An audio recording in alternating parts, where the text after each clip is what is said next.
All right, today I think it would be pretty cool to go over a book you've been reading. Daniel Lieberman wrote some kind of an exercise myth book, and Yep. You've been talking to me an awful lot about a bunch of these different myths. It's and a I think, great book. yeah, Great book. Let's go through some of them. I thought one of the cool ones you were talking about was, the sitting versus smoking? Which one's worse for you, or what's the true line? What's the statement? His whole kind of myth in there, which is pointing to the myth of like our culture right now, is that sitting is the new killer of society. Like it's the new killer of humanity. I've read that a ton. I mean, there's always these headlines, all these different magazines are like, oh, you're sitting too much, get out and exercise. You need to buy our products and exercise.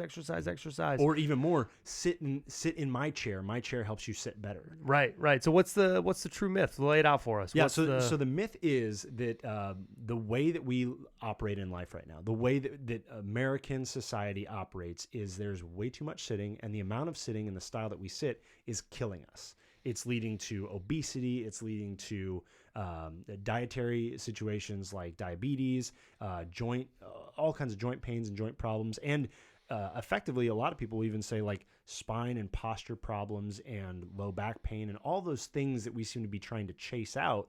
Right. It's all caused by sitting. And what did he do? He actually went and checked out a bunch of hunter-gatherers for quite some time, right? Isn't that where he kind of makes this comparison? This dude is an adventurer extreme. Like he goes out and he's a Harvard professor, and he goes out and does these studies with anthropology as the like focus. What did early humans do? And the way he's done it is he goes out to current hunter-gatherers.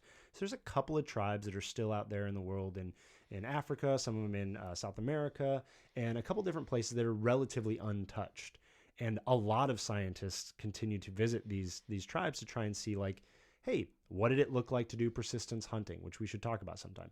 What did it look like what's their running rate? Why are Kenyans good runners? They don't have any shoes on. Let's visit some of these places that don't have shoes, period. How do we run? Is it different? And so that's what he did. He did a bunch of these things, and he goes specifically to this group and checks like, all right, these guys are subsistence farmers.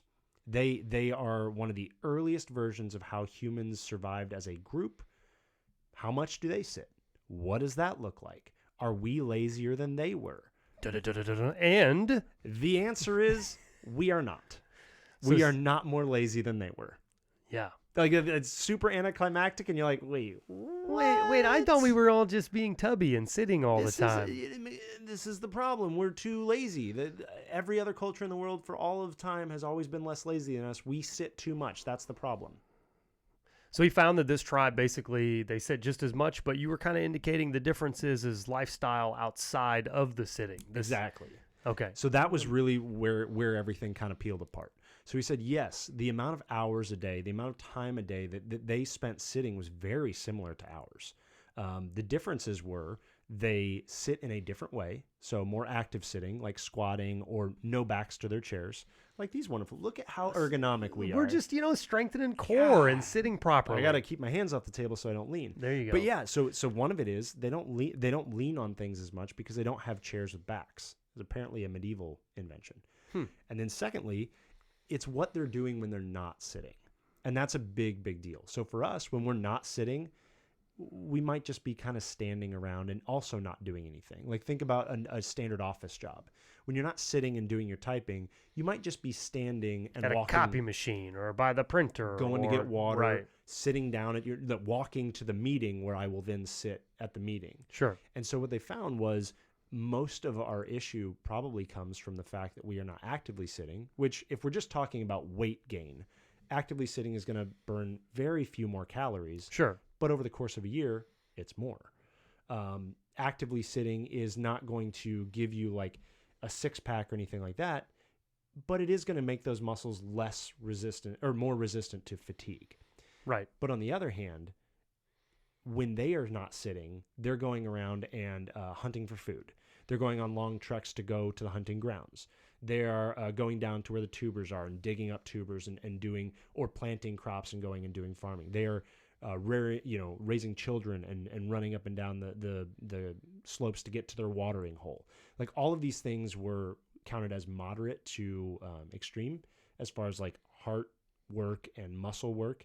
And all of our things when we're not sitting tend to be low to maybe moderate. All the innovation just makes everything so much easier. Exactly. You don't have to go run and get some water if I just walk to this sink and... Now, they brought the water to me, big win. Yeah, so it's kind of interesting, though. So you've got a myth. The myth says, hey, sitting is what's killing America. It's worse than smoking. Yep.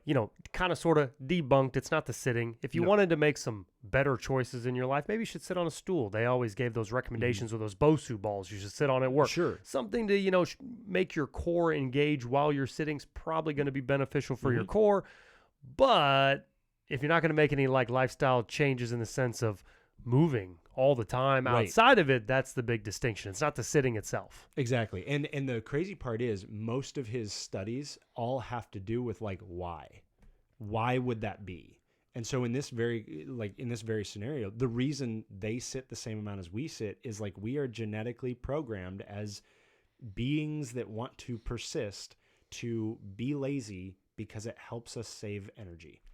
So don't be upset about your sitting temptations. No, just walk around in circles when you get up. In fact, if you're sitting there and you got your friends sitting there and be like, it's all about being paleo, man. You gotta be paleo. There's nothing more paleo than sitting around for 8 hours a day. Yeah, there you go. You're Just sit more. And I actually liked, we should get into in the next one, the running versus dancing thing. I thought that was kind of, super. It's a cool topic where you wouldn't really think about it like that. But if you truly think of, if you've got the good dance moves. Yeah, I mean, if you're doing a good active dance, it's pretty good.